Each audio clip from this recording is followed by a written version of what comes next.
सभी को मेरा हार्दिक आनंदित जय गुरु। परम प्रेम में श्री ठाकुर के जीवन की प्रेमपूर्ण कथाएं आज हम लोग याजन परिवेशन के माध्यम से सुनते हैं, जिसमें प्रथम कथा का शीर्षक है पितृत्व प्रेम। देवघर सत्संग आश्रम के शांत परिवेश में श्री ठाकुर को चारों ओर से घेर कर भक्तगण बैठे हैं। विभिन्न विषयों पर चर्चा हो रही है। इसी बीच एक नवविवाहिता युवती आकर प्रणाम की। उसकी वेशभूषा देखकर लग रहा था कि वह हाल की ही विवाहिता है। उसके साथ और कोई नहीं था। चेहरे पर परेशानी की झलक साफ तौर पर दिख रही थी।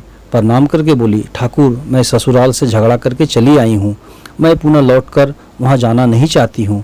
मैं आपके नज़दीक रहना चाहती हूँ। श्री ठाकुर पूछे, क्यों, क्या हुआ है?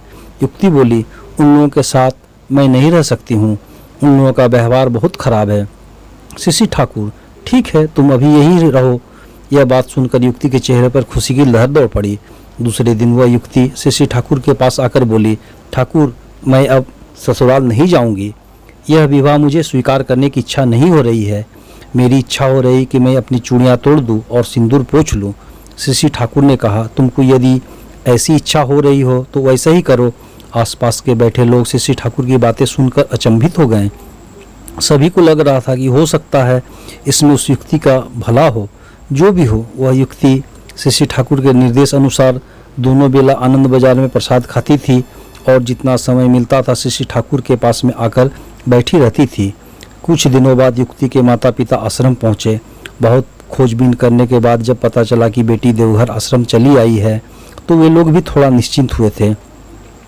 उसके माता पिता युवती को ससुराल लौट जाने के लिए बहुत समझाएं, लेकिन युवती किसी भी तरह मानने को तैयार नहीं हुई। उसके माता पिता श्री ठाकुर उसके बारे में सब कुछ बतलाएं। श्री ठाकुर ने कहा, यदि वह जाना नहीं चाहती है तो तुम लोग इतना ज़बरदस्ती क्यों कर रहे हो? श्री ठाकुर की ऐसी बातें सुनकर माता पिता भी चुप हो गए। शायद सोचे होंगे लड़की की किस्मत में जो होने का है वही होगा, वह श्री ठाकुर के सानिध्य में ही तो है। कुछ दिनों बाद युवती के सास ससुर आश्रम आए। उन लोगों को देखकर युवती थोड़ा सकुचा गई। लग रहा था वह झगड़ा वगैरह करके ससुराल से भाग आई थी। इतने दिनों के बाद सास ससुर को अचानक सामने देखकर अपने अपराध बोध की चेतना लौटी हो। संभवतः युवती के मन में जो क्रोध और द्वेष पैदा हुआ था वह ठाकुर जी के प्रेम के कारण धुलकर साफ हो गया है। कुछ देर बाद युवती की सास उसकी एकांत में बुलाकर बातचीत की। हो सकता है श्री ठाकुर के निर्देश पर सब कुछ हो रहा हो। बाद में ससुर और सास बहुत देर तक एकांत में युवती के साथ बातचीत किए। दूसरे दिन वह युवती आकर ठाकुर जी को प्रणाम करके बोली, ठाकुर, मैं उन लोगों के साथ ससुराल वापस लौट जाना चाहती हूँ। श्री ठाकुर ने मुस्कुराकर कहा, यह तो बहुत अच्छी बात है। वे लोग तुमको लेने ही आए हैं, तब फिर अपना चूड़ी पहन लो और सिंदूर लगा लो। युवती लजाकर चली गई और कुछ देर बाद माथे पर सिंदूर और हाथ में चूड़ी पहनकर एक गृहवधू की तरह श्री ठाकुर के नज़दीक आकर प्रणाम की।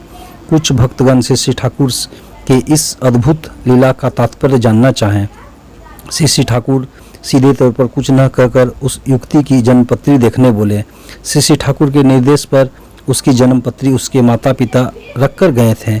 जन्मपत्री का अध्ययन करने के बाद पंडित जी ने कहा, जिस अवधि तक युवती श्री ठाकुर के पास रही उस अवधि में उसका वैधव्य योग विधवा अवस्था था। शास्त्र में इसका एकमात्र खंडन देव कृपा बतलाया गया है। यह पता चलने के बाद पूरी तरह से स्पष्ट हो गया कि दैनिक निष्ठा के साथ इष्टप्रीति पालन करने के कारण युवती उपयुक्त समय पर बिना इधर उधर भटके श्री ठाकुर के पास ही चली आई थी। जय गुरु। श्री ठाकुर जी जीवों के प्रति भी अत्यंत दयालु एवं संवेदनशील रहते थे।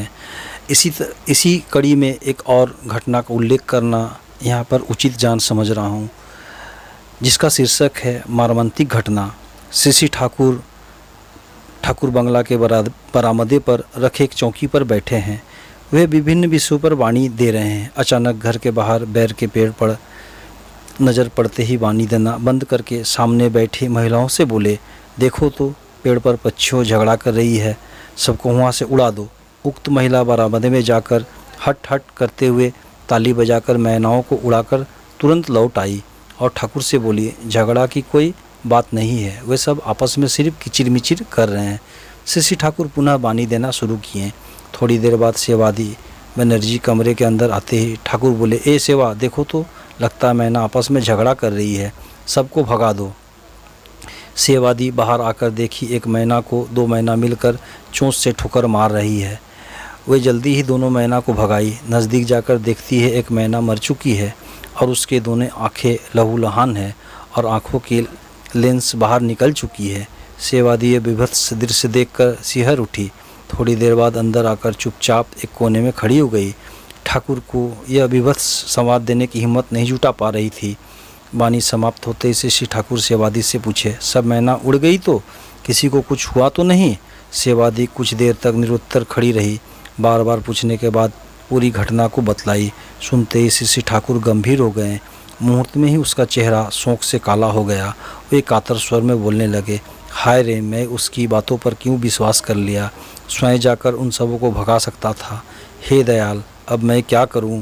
श्री ठाकुर को विलाप करते एवं शोकग्रसित देखकर उपस्थित सभी स्तब्ध थे। पूर्ववर्ती महिला श्री ठाकुर के चरणों के पास जाकर क्षमा मांगते हुए बोलने लगी, ठाकुर, इसमें आपकी कोई गलती नहीं है। मेरी नादानी के कारण यह दुर्घटना हुई। श्री ठाकुर थोड़ी देर तक चुप रहे। बाद में वहाँ से उठकर दक्षिण तरफ के हॉल में जाकर बैठे रहे। केष्टोदा एवं बंकिमदा के अलावे सभी कमरे से बाहर आ गए। जय गुरु, वंदे पुरुषोत्तम।